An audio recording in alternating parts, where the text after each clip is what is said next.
Um rei Lycan bateu à porta de uma viúva exilada, pedindo que ela lhe desse filhos para salvar o reino. Ela o repeliu com ódio, mas segredos enterrados vieram à tona. Uma conspiração que matou seu marido foi revelada, e juntos eles transformaram destino em escolha. Prepare-se. Esta história vai atravessar seu peito como lâmina e cura. O reino de Arwen vinha morrendo devagar, tão devagar que ninguém percebeu até que fosse tarde demais. As ninhadas Lycan, que um dia enchiam as alcateias de vida e uivos, agora traziam apenas silêncio. Filhotes nasciam fracos, mães perdiam os bebês antes mesmo de a lua completar seu ciclo, e os anciãos cochichavam sobre maldições que ninguém via, mas todos sentiam. Arwen, o rei Lycan, era homem de lógica, não de lendas. Governava com mão firme, disciplina de ferro e pouca paciência para profecias. Mas, quando até as alcateias mais fortes começaram a perder seus recém-nascidos, ele não pôde mais ignorar o que os velhos textos diziam. Uma ômega viúva injustiçada, de linhagem esquecida, poderia restaurar o equilíbrio, desde que o rei a encontrasse, desde que unisse seu sangue ao dela. Arwen era teimoso demais para confiar apenas em palavras antigas. Mandou rastreadores de magia percorrerem as fronteiras, vasculharem cada canto do reino em busca de feitiços proibidos, de venenos invisíveis, de qualquer coisa que pudesse estar matando o futuro de seu povo. Um dos rastros o levou a uma região isolada, perto da antiga alcateia de fronteira, onde a energia se concentrava em um único ponto. Uma cabana afastada, escondida entre árvores que pareciam inclinar-se para protegê-la. Decidido a entender o que havia ali, partiu com poucos guardas, deixando o exército longe. Não queria assustar inocentes. Ainda não sabia que naquela cabana vivia alguém que já conhecia bem o que era ser assustada até o último fio de esperança. Lyria aprendera cedo que o mundo não tinha lugar para ela. Nascida na pobreza, sempre fora a última a comer, a que carregava os fardos mais pesados, a que ninguém via de verdade. Casou-se com um soldado respeitado, e por um tempo breve acreditou que talvez pudesse ter algo seu, algo que não fosse apenas dor. Mas o marido morreu em circunstâncias nebulosas, numa missão de fronteira que ninguém explicou direito. E então os sussurros começaram. Diziam que ele traíra o rei. Diziam que a desgraça viera quando Lyria entrara na família. Diziam que ela era amaldiçoada. Pelos cochichos, pela conveniência de culpar alguém vulnerável, a viúva virou vilã. Acuada, ameaçada de morte, expulsa sem direito à defesa, ela se retirou para aquela cabana. Levou apenas o que podia carregar, e a culpa que acreditava merecer. Anos se passaram. Lyria caçava pouco, plantava o que conseguia, evitava estranhos. Aprendeu a sobreviver sozinha porque não havia outra escolha. Não sabia que, à distância, olhos perigosos ainda a observavam. Entre os antigos membros de sua alcateia, havia guerreiros renegados, liderados por Kyle, ex-braço direito do antigo Alfa. Homens que tinham interesses próprios nas intrigas de fronteira, que sabiam que, se Lyria falasse, se alguém resolvesse reabrir o passado, sua participação no suposto crime do marido poderia ser revista. Para eles, era mais seguro mantê-la isolada, desacreditada ou morta. Arwen chegou à cabana quando o dia já se entregava à penumbra. Sentiu algo estranho no ar, como se o lugar fosse impregnado de medo e de algo mais profundo, uma energia adormecida que reagia à sua presença. Bateu a porta com firmeza, sem rodeios. Quando Lyria a abriu com o rosto marcado pelo cansaço, ele se apresentou como rei. Em seguida, com a mesma franqueza quase rude com que sempre conduzia o reino, declarou o motivo de estar ali. Deixou escapar a frase que carregava tanto urgência quanto imprudência. Deixe-me lhe dar filhos, mulher. Justificou que seu povo caminhava para a extinção, que uma antiga profecia dizia que a linhagem de uma ômega viúva injustiçada poderia salvá-los. Disse tudo isso como se falasse de estratégia militar, de necessidade prática. Não percebeu que, para Lyria, aquilo soou como a confirmação de todos os seus medos.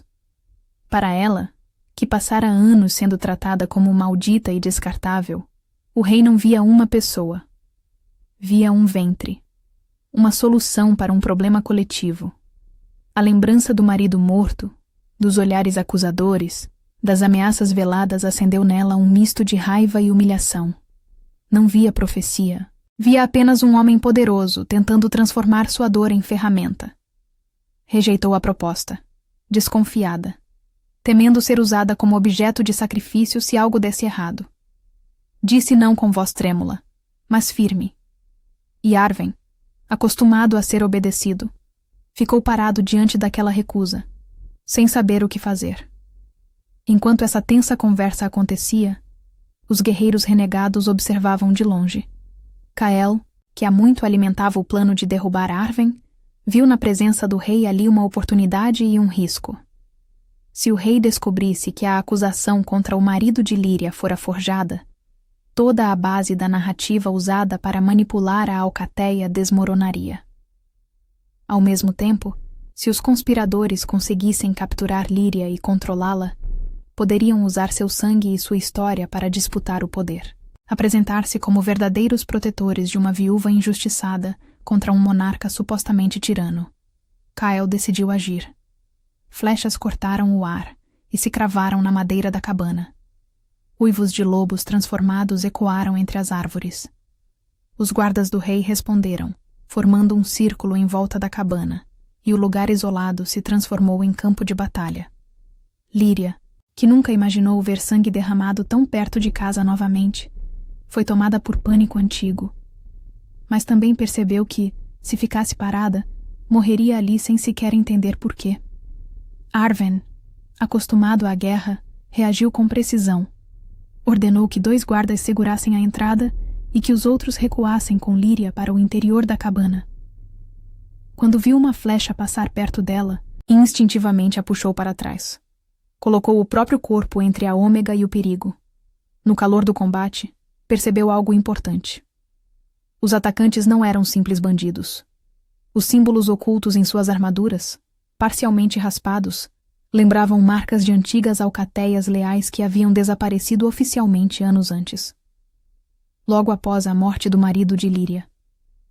A coincidência era grande demais. A cabana não poderia resistir por muito tempo. Líria, acostumada a se esconder, revelou a existência de uma saída subterrânea que usava quando precisava evitar caçadores indevidos. Sob o piso, um corredor estreito levava a uma clareira protegida por pedras antigas. Um lugar que ela evitava por sentir uma estranha vertigem ao caminhar ali. Sem alternativa, guiou o rei e os guardas pelo túnel enquanto o telhado começava a ceder sob o impacto dos ataques lá fora. Não era milagre. Era a precaução de uma mulher que sempre esperou o pior e se preparou para fugir. Ao emergirem na clareira, Arwen percebeu que a energia que rastreara vinha exatamente daquele círculo de pedras antigas. O ar parecia mais denso. E Líria, ao atravessar o espaço, sentiu tanto medo quanto uma espécie de familiaridade que não conseguia explicar. Os rastreadores de magia do rei já tinham teorizado que a profecia da viúva injustiçada poderia estar ligada a um antigo santuário de ômegas, perseguidas em tempos remotos. Agora, tudo indicava que Líria vivia, sem saber, praticamente em cima de um desses lugares, o que explicava a concentração de poder e o interesse dos conspiradores. Por alguns instantes, a distância entre a clareira e a cabana deu vantagem ao grupo do rei. Os atacantes precisaram reorganizar a caçada, e Kael decidiu recuar parcialmente. Não por medo, para planejar algo maior. Arwen aproveitou o respiro para entender melhor a história de Líria. Perguntou sobre o marido, sobre o julgamento, sobre quem pronunciara a condenação. As respostas mostraram um padrão de conveniência. Testemunhas sempre ligadas ao mesmo círculo de poder. Prazos apressados. Ausência de defesa.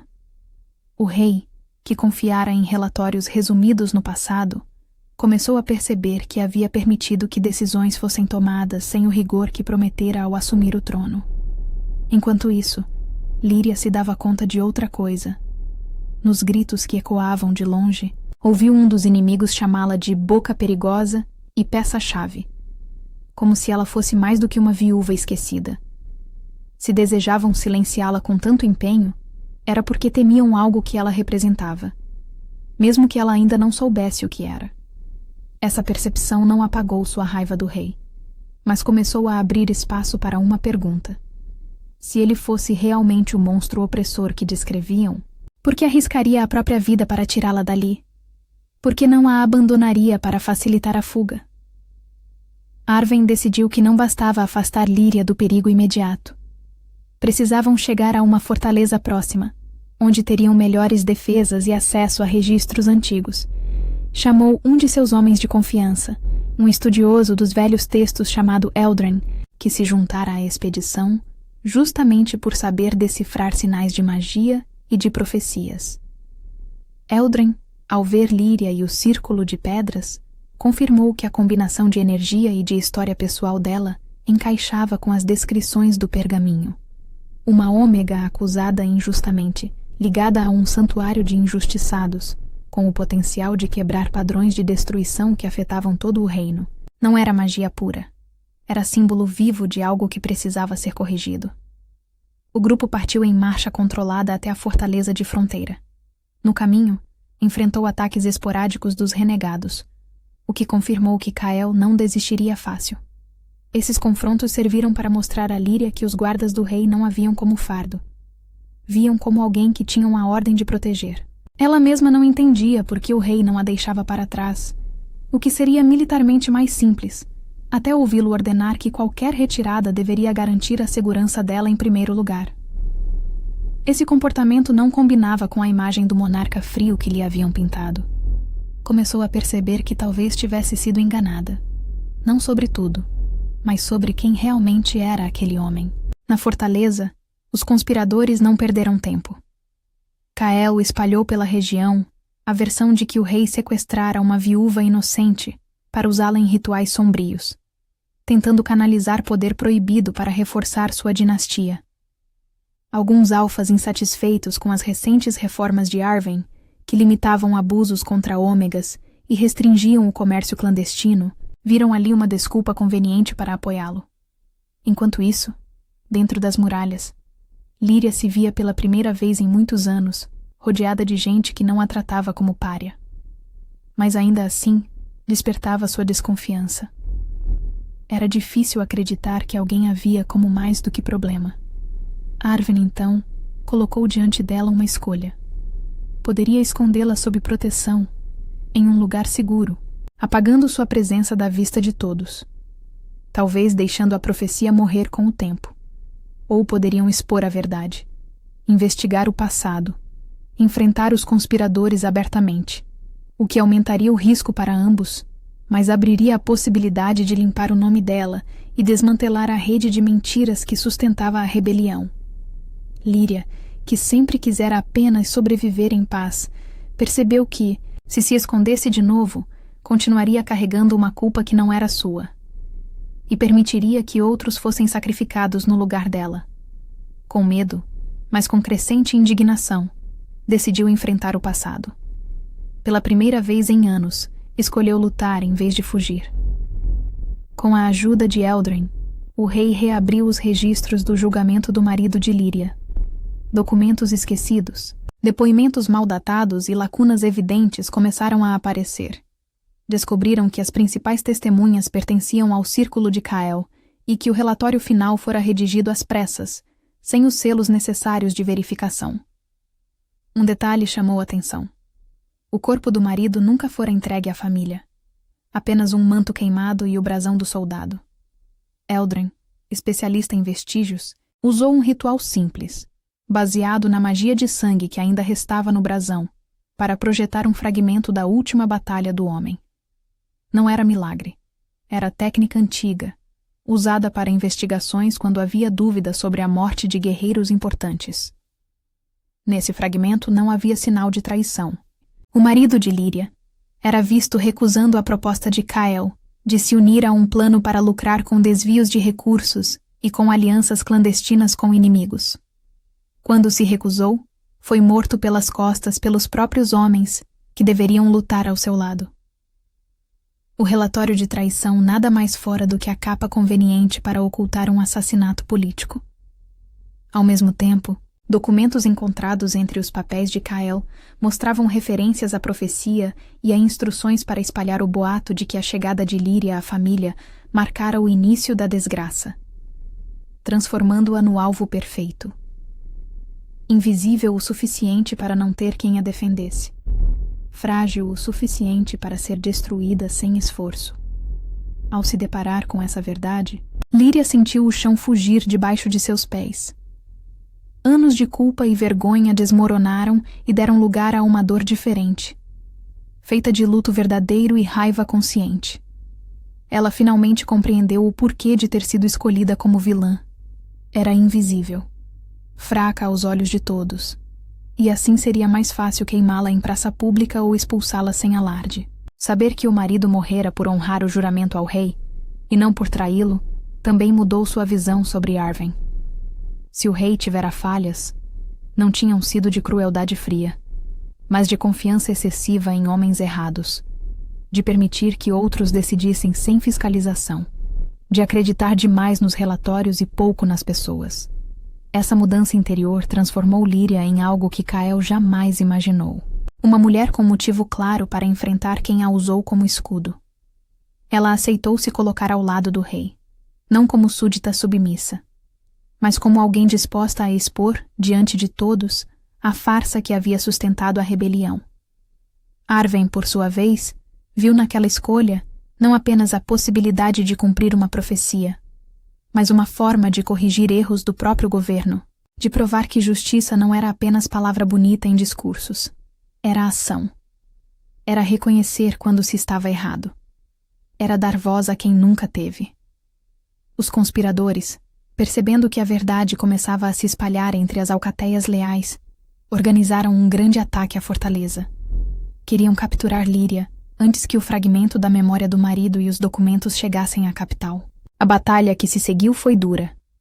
As muralhas foram parcialmente rompidas.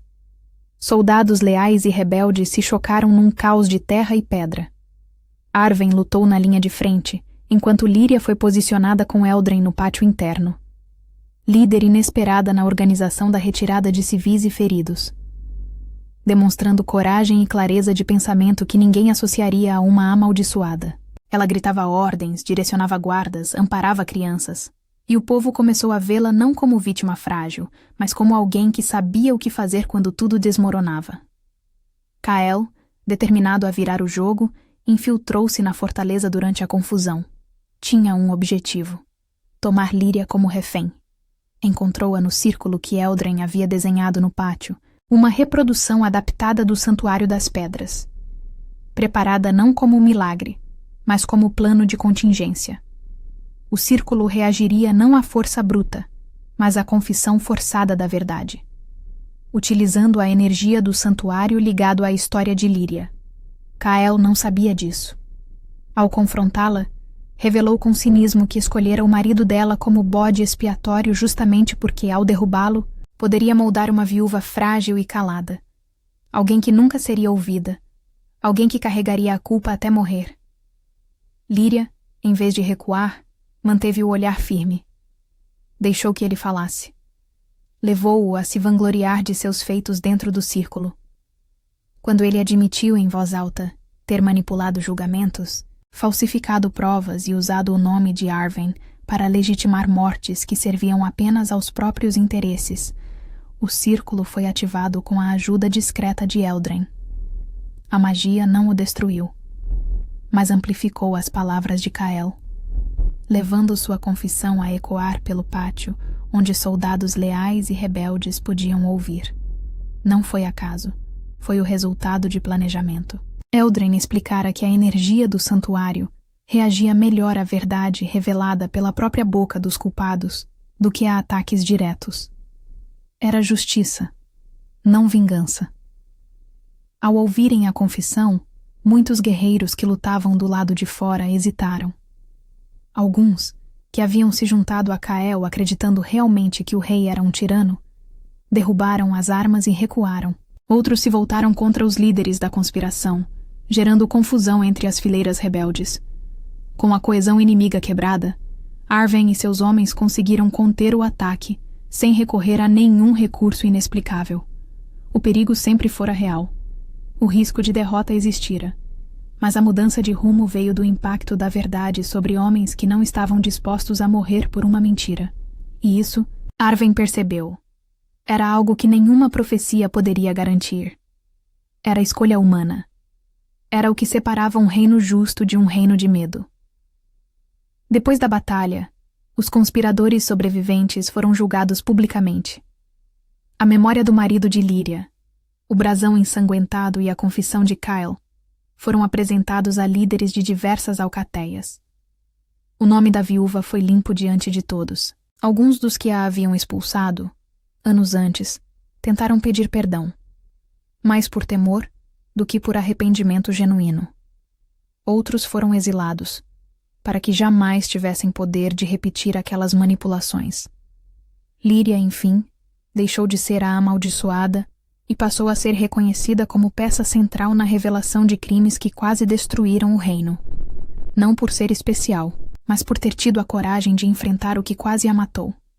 A profecia, reinterpretada pelos anciãos e por Eldren, mostrou-se menos literal do que se imaginava. Dar filhos não se referia apenas a gerar descendentes de sangue, mas a romper um ciclo de injustiça que asfixiava o futuro de todo o povo. O ato de expor a verdade e desmascarar a traição libertou a alcateia de um peso invisível que vinha envenenando alianças e conselhos, abrindo caminho para decisões mais justas e para um clima em que novas vidas poderiam nascer sem herdar dívidas e mentiras. Era sobre fertilidade, sim, mas não do corpo, da terra, do reino, da confiança que precisava ser restaurada para que o povo voltasse a acreditar no amanhã. Arwen, ciente de que seu primeiro contato com Lyria fora marcado por brutalidade e urgência, buscou reparar aquilo. Não exigiu que ela cumprisse a profecia como se fosse um dever imposto. Ofereceu a ela opções concretas. Poderia receber terras, proteção e liberdade para viver longe da corte, sem qualquer obrigação de permanecer ao lado dele. Ou poderia escolher ficar, dividir com ele o trono, e se assim desejasse, ter filhos que cresceriam em um reino diferente daquele que a havia condenado. Deixou claro que, se ela recusasse, ele não voltaria a exigir nada além de respeito mútuo. Pela primeira vez, alguém a tratava como dona da própria vida. Lyria pesou as opções com calma. Pensou no marido, que morrera fiel ao rei que ela aprendera a odiar por ignorância. Pensou na cabana isolada, na vida de medo e silêncio que tivera. Pensou também no homem que lutara ao lado dela, que reconhecera seus erros, que agora a encarava não como peça de uma profecia, mas como alguém cuja vontade importava. Percebeu que a frase dita na porta da cabana, antes tão ofensiva, ganhava um outro sentido se não fosse uma ordem, mas uma possibilidade nascida de respeito. Ele não dissera, "Você vai me dar filhos", dissera, "Deixe-me", como se pedisse permissão, como se soubesse que estava pisando em território frágil e quisesse ser honesto sobre a necessidade, mesmo que de forma grosseira. Ela escolheu ficar, não por obrigação mística, mas porque viu ali uma chance de construir algo que nunca tivera. Um lar em que sua voz seria ouvida. Uma posição a partir da qual poderia proteger outras ômegas de serem usadas como ela havia sido. O vínculo com Arwen não foi apresentado ao povo como cumprimento frio de uma profecia, mas como a união entre uma viúva que trouxe à luz a verdade e um rei que aceitou aprender com a própria falha. Não foi casamento de conto de fadas. Foi aliança construída sobre dor, erro e escolha consciente. E talvez, por isso mesmo, fosse mais forte do que qualquer história de amor à primeira vista. Antes de partir definitivamente para a capital, Lyria retornou à antiga cabana, não como exilada, mas escoltada por guardas leais e acompanhada por aldeões que agora sabiam quem realmente ela era. Olhou para a casa que fora sua prisão de madeira e culpa e decidiu deixá-la para trás de forma literal. O fogo que consumiu a cabana, aceso com a permissão do rei, não foi um ritual secreto. Foi um gesto simbólico compreendido por todos ali. A vida da Ômega viúva abandonada chegava ao fim. Em seu lugar, nascia uma mulher que escolhera o próprio caminho, que não seria definida pelo que fizeram com ela, mas pelo que decidiu fazer com o que lhe restou. De mãos dadas com Arwen, Lyria deixou as cinzas para trás e voltou para o coração do reino, não como oferenda, mas como parceira. O povo passou a enxergar nela não uma figura mística distante, mas alguém que, por meio de decisões difíceis e dolorosas, ajudou a salvar o futuro de todos. E, se um dia seus filhos viessem, não seriam apenas resposta a uma profecia antiga. Seriam o resultado de uma escolha construída sobre justiça, verdade e respeito. Seriam prova de que destinos não são impostos. São escritos pelas mãos de quem tem coragem de reescrever a própria história. E Lyria, a viúva que um dia foi chamada de amaldiçoada, tornou-se a rainha que ensinou ao reino que a verdadeira maldição nunca fora dela, mas do silêncio que permitiu que injustiças fossem chamadas de destino.